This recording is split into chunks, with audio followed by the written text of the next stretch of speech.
कोई गलत कमेंट मत करना, ये भाई है मेरा। हाँ भाई, कोई गलत कमेंट नहीं करेगा, कोई गलत नहीं करेगा भाई। ये सब मौसम तो ऐसा लग रहा है दिल गार्डन गार्डन हवा है, बहुत मजा आ रही है। जय श्री राम दोस्तों, एक बार फिर से स्वागत है हमारी वीडियो में। तो आज की वीडियो मजहब की खूबसूरती पर होने वाली है। एक बार फिर मैं आपके लिए बहुत अच्छे क्लिप लेकर आया हूं, तो आप वीडियो को अंत तक जरूर देखिएगा। और आपसे रिक्वेस्ट है, यदि आप चैनल पर पहली बार आए हैं तो इसको सब्सक्राइब जरूर कर लीजिएगा। तो चलिए देखते हैं। और ये कौन है? वाइफ। वाइफ है? ये तो बेटी लग रही है। ना करो। और ये मुझे लगा ये बेटा है। ओए अल्लाह, वाइफ है? रियल में? क्या करे आप? नहीं सच्ची। आपका क्या एज है? मेरी एज 15 है बस। 15 साल है। और आपकी क्या एज है? 17। इतनी जल्दी शादी की क्यों सूझी भाई? हमारे यहाँ ऐसा ही होता है। बड़ी बड़ी बिल्डिंगें बनाने के लिए बहुत सारी किताबें पढ़नी पड़ती है और उन बिल्डिंगों को उड़ाने के लिए सिर्फ एक ही किताब काफी है। किताब तो जानते ही होंगे।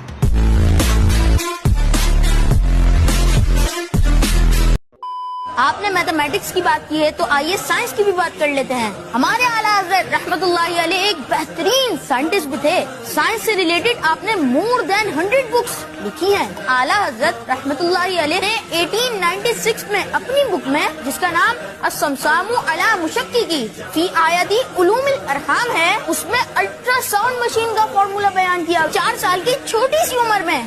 ये है आला हजरत अहमद रजा। यही वो महान गणितज्ञ है जिन्होंने 4 साल की उम्र में अल्ट्रासाउंड का फार्मूला दिया था। अब लोग बोलेंगे कि 4 साल का बच्चा कैसे कोई फार्मूला दे सकता है। अरे भाई, जिस मजहब में जो गधी है वो उड़ करके स्पेस के पार जा सकती है, वहाँ ये भी हो सकता है। अब बात करते हैं इनके विज्ञान की। इन्होंने एक किताब लिखी है जिसका नाम है जमीन साकिन है। इसका मतलब है कि जमीन घूमती नहीं, वो रुकी हुई है। अब समझ जाओ कि कितने बड़े वैज्ञानिक थे।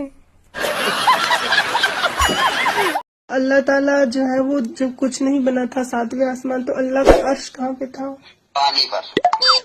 और पानी कहाँ पे था? पानी जमीन पर। और जमीन असल में पानी पर ही अल्लाह रब्बुल इज्जत का अर्श था, और उस वक्त में जमीन का वजूद नहीं था। तो पानी किस पे रखा हुआ था?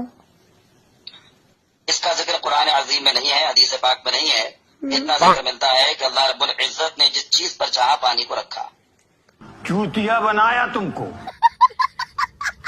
तो मतलब आपने कभी सोचा नहीं कि अल्लाह ताला ने पानी को किसने रखा होगा?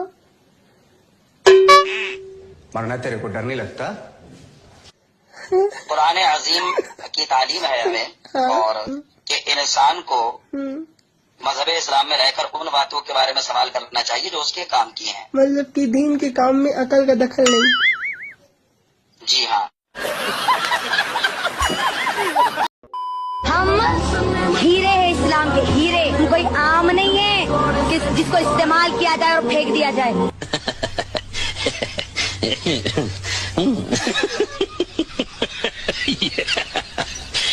अल्लाह फरमाता कहता है, तुम्हारी औरतें तुम्हारे लिए खेतियां हैं और तुम जिस तरह से चाहो अपने खेतियों में आओ।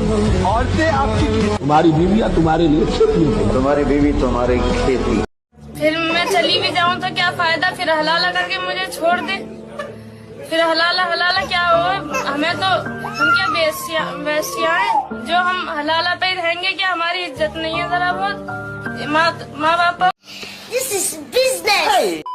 तो ये है हमारा सऊदी अरेबिया। जब आप यहाँ पे नमाज पढ़ेंगे अमेरिका में, तो या तो इस साइड डायरेक्शन जाएगा, ये तो इस साइड आएगा, या तो यहाँ जाएगा, यहाँ ये इधर आएगा, या इस साइड जाएगा। काबे की तरफ कभी भी नहीं आएगा। बात तो सही है। हम लोग जब उस तरफ से, जब काबा की तरफ वो रुक करते हैं। काबा की तरफ कैसे रुक होगा?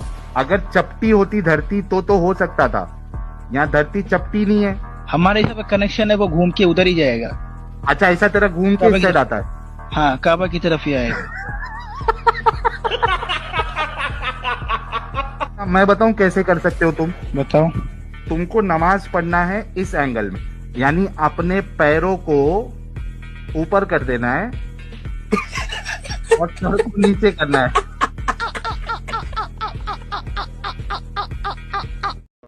बच्चे दो ही अच्छे, इस बात से मतलब नहीं हूँ मैं बिल्कुल एग्री नहीं हूँ, बिल्कुल एग्री नहीं हूँ। लेकिन क्यों नहीं है, क्यों नहीं? अल्लाह की देन है बच्चे सब। जी बिल्कुल अल्लाह की देन है, बिल्कुल अल्लाह की देन। अबे तू थोड़ा सा बहन का क्या? अल्लाह दे रहा है बच्चे, जनसंख्या अल्लाह बढ़ा रहे हैं। यस अल्लाह दे रहा है। बेरोजगारी भी अल्लाह ही दे रहे होंगे। क्यों चढ़ा समझाओ इसे। अगर बेरोजगारी मोदी दे रहे हैं तो बच्चे अल्लाह की देन। तेरी औकात मैं दिखाता हूँ तुझे। अल्लाह सिर्फ बच्चे देने के लिए है, दूसरा कोई काम नहीं। अगर अल्लाह को देना है तो यार पाकिस्तान भीख मांग रहा है, उसको पैसा दे देना, देना चाहिए ना। सऊदी अरेबिया जहाँ से इस्लाम पैदा हुआ उसकी सुरक्षा अमेरिका देखता है, उतनी ताकत दे दे कि वो अपनी सुरक्षा खुद करे। 90 लाख लोग इजराइल में रहते हैं, सिर्फ 90 लाख लोग। जब चाहते हैं इनकी 57 देश की बजा देते हैं, वो ताकत अल्लाह दे दे।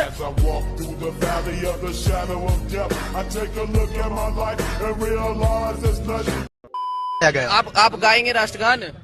बिल्कुल, अगर देखिए राष्ट्रगान वही जंगल मंगल है साले तू जनगण मन अधिनायक जी, और बिल्कुल गाया जाता है, मदरसों में गाया जाता है। तो हुकूमत ये कह रही है कि राष्ट्रगान गाए, हम लोग गाते हैं, बिल्कुल गाते हैं राष्ट्रगान। हाँ जी, राष्ट्रगान आप गाएंगे राष्ट्रगान? जितना आता है उतना गा लूंगा मैं। अच्छा, कितना आता है आपको? बोल देता हूँ, जनगण मन अधिनायक जय है, भारत उत्कल गंगा। तो यही तो बात है कि अगर गाते पहले से मदरसों में, अगर कहा जाता गाने का तो याद होता आपको। हमको हुकूमत न सिखाए कि हम राष्ट्रगान कैसे गाएं। तो दोस्तों, उम्मीद है आपको हमारी वीडियो पसंद आई होगी। अगर वीडियो अच्छी लगी हो तो इसको शेयर जरूर करें। तो मिलते हैं अगली वीडियो में। धन्यवाद।